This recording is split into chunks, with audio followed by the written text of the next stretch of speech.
Elektrisiteit en kraglewering in Suid-Afrika. Al die kwessies rondom elektrisiteit en kraglewering in Suid-Afrika raak die boere se voortbestaan. Dit raak ook uiteindelik die voortbestaan van Suid-Afrika. Elektrisiteit is een van die hoofinstrumente waarmee die lewens van boere permanent vernietig word en blankes uiteindelik tot boemelaarplakkers in hulle eie land gereduseer word. Dit is die instrument wat jou van 'n welvarende mens in 'n armsalige mens verander, nie te ver in die toekoms in nie.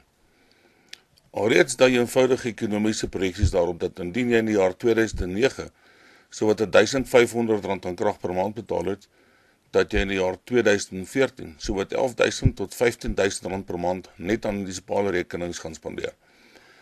Die onbekostigbare rekenings gaan onbetaalbaar duur word en mense gaan nog op groot skaal uit huise gedwing word en geforseer word om in laagkoste huise te gaan bly of in plakkerskampe. Alreeds vind enkele lopende bejaardes dit moeilik om in ouer huise aan te bly. Tesame met die vernietigende effek van regstellende aksie bevind sowat 800.000 boere hulself alreeds in plakkerskampe reg oor Suid-Afrika. Verder lei hierdie vernietigingswerk van die staat en ander gewillige rolspelers die pad vir voornemende volksmoordenaars na die teikens toe aan. Die uitdinging van blankes uit hulle huise uit is 'n tipe van behandeling wat in die geskiedenis nog net gereserveer was vir kriminele en misdadigers.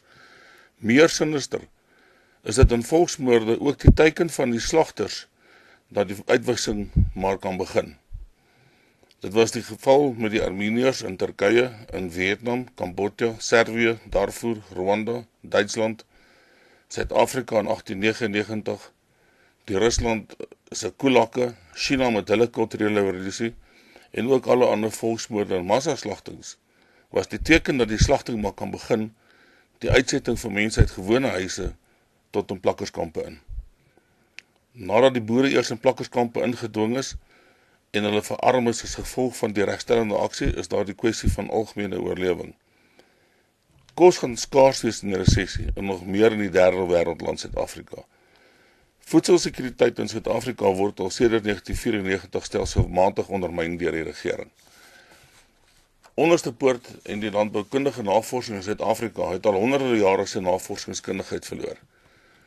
Hierdie kundigheid kom peste en pla van diere sowel as landbougewasse beheer en kon ook verder die voedselproduksie laat styg met navorsing. Tans is dit nie meer die geval nie. Kossekuriteit is bedreig en 'n groot risiko vir ons in Suid-Afrika. Waar kossekuriteit 'n realiteit word in 'n land en risiko pandemiese afmetings aanneem, volg daar noodwendig kosopstande deur die bevolking en word die gepepel binne een dag in 'n klomp hongerdiere verander wat mekaar verskeer vir 'n brood. 'n Verdere bedreigingsfaktor wat met plakkerskampe gepaard gaan, is die een van mediese sorg en mediese dienste, wat net onbekostigbaar duur gaan wees vir die boere. Tandartse, kraamsale en spesialistbehandeling is buite die kwessie. Blootstelling aan alimente gaan saam met die mediese probleme tot uitermate hoë, voortydige sterftesyfers lei en ook die algemene lewensverwagting laat daal. Die vraag wat mens jouself afvra is, hoe het elektrisiteit ontwikkel as instrument van die massaslagting van boere in Suid-Afrika? Daar is 5 kragstasies in Suid-Afrika wat jou byna die hele verhaal vertel van die gebruik van elektrisiteit as 'n uitwissingsinstrument van boere. Hierdie kragstasies naam is Grootvlei, Komati, Camden, Tafelberg en Koeberg. Onthou hulle name.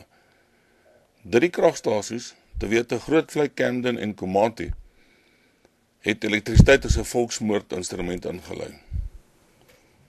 Gedurende 1988 is helfte van die blankes op hierdie kragstasies ontslaan en helfte van die kragopwekking op hierdie kragstasies is gestaak. Sowat 2500 mense is 'n pakket gegee en die klug van 'n rede wat Eskom in hierdie oefening van re-engineering aangevoer het, is dat die blankes te goedkoop op die kragstasies bly. Ook is sowat 2500 megawatt se kragopwekking gestaak by die 3 kragstasies. Die boere wat al werk verloor het, 2500 was sowat die helfte van die arbeidsmag op die kragstasies. Die kragopwekking wat vernietig was ook die helfte van die kapasiteit en ook 2500 megawatt. 2 jaar later, in 1990, is die oorblywende 2500 boere laat gaan en is die oorblywende deel van die 3 kragstasies gesluit in die laaste stap van re-engineering van blanke se lewens. Hierdie 5000 megawatt wat in totaal in 1988 en 1990 vernietig was, is presies die kragtekorte wat ons vandag in 2011 in Suid-Afrika ondervind. Daardie kragopwerkingsvermoë was klaar betaal, sonder skuldlaste en in werking teen die lae pryste van 1990. Dit was baie lae kragkostes. Nadat die aanbodkant van krag gesaboteer was, is daar gefokus op die sabotasie van die vraagkant na elektrisiteit in Suid-Afrika. Plakkerskamp is onmiddellik met krag begin toerus teen 'n tempo van so 800 nie betalende huishoudings per dag. Dit was 17 jaar gelede. Tans is die situasie dat blankes sowat 4% van die krag verbruik, maar sowat 89% van alle kragrekenings betaal.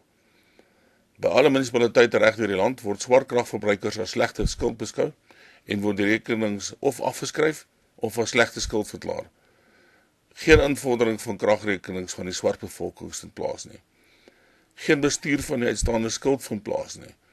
En die invorderingsfunksie is uitgekontrakteer aan buitemaatskappye.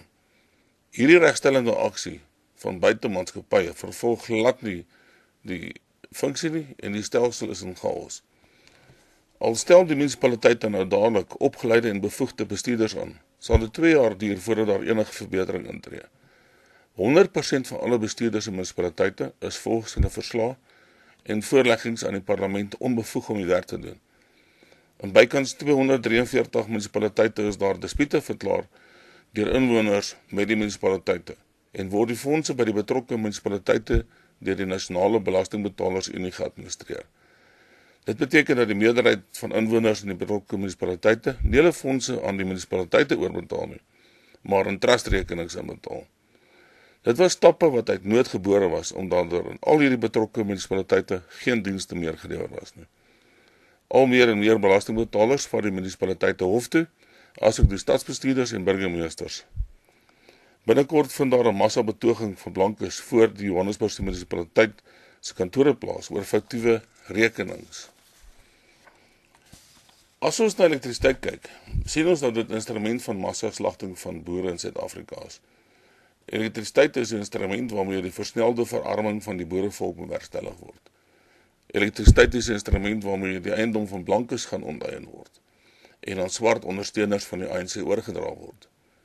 Elektrisiteit is 'n instrument waarmee boere in plakkerskampe gedwing gaan word en waar die finale nekslag toegedien gaan word deur volksmoordenaars, siektes en blootstelling as ook hongersnood. Die Tafelbaaise kragstasie en Kuiberg kragstasie vertel nog 'n sinister verhaal van die kommunistiese regering se bereidwilligheid om die boere op die altaar te slag. Die Tafelbaaise kragstasie was die uitmuntende kragstasie en baie goed onderhou met vloere wat blink en dit was vir baie goeie rede. Hoewel dit net 5 megawatt krag gelewer het, was dit die strategies belangrikste kragstasie in Suid-Afrika. Hierdie kragstasietjie is met minagting behandel, gesloop en 'n skrootmetaal laat opsny deur die nuwe ANC SHKP-regering. Met kommunistiese arrogansie en regstellende aksie idiotisme is Kuiberg kragstasie toegediens deur hierdie onbevoegdes. Nadat die diens klaar was, moes Kuiberg weer aangesit word. Toe die ongeletterders deur Kuiberg se handleidingsblaai, kom hulle agter dat op die einde daar verduidelik word hoe om Kuiberg weer aan te skakel. Die nou skrootmetaal kragstasie van Tafelbaai was toe al die tyd die aansitter van Kuiberg. Om hierdie massiewe katastrofe te verbloem, versprei die ANC toe die gerugte dat sabotasie betrokke was, toe derde mag betrokkenheid en toe is 'n skroef in die werkinge laat val. Nou weet ons, regstellende aksie is 'n vorm van staatssabotasie wat net deur derde mag elemente goedgekeur word deur diegene wat 'n skroef los het. Daardeur het die regering weer eens gewys dat hy absoluut geen verantwoordelikheid vir enige van sy dade vat nie en ook nie aanspreeklikheid aanvaar vir enige funksie nie. En laastens, hoe maklik hulle politieke opponente blameer vir staatshandelinge wat tot mense en burgers se dood lei. Die hantering van die elektrisiteitskwessie, asook die kwessie van munisipaliteite en of dit suksesvol gedoen gaan word, is een van die grootste uitdagings in die bestaanskwessie van boere in Suid-Afrika. Die suksesvolle hantering daarvan gaan tot 'n groot mate die oorlewing van die boere beteken, of ons finaal laat ondergaan.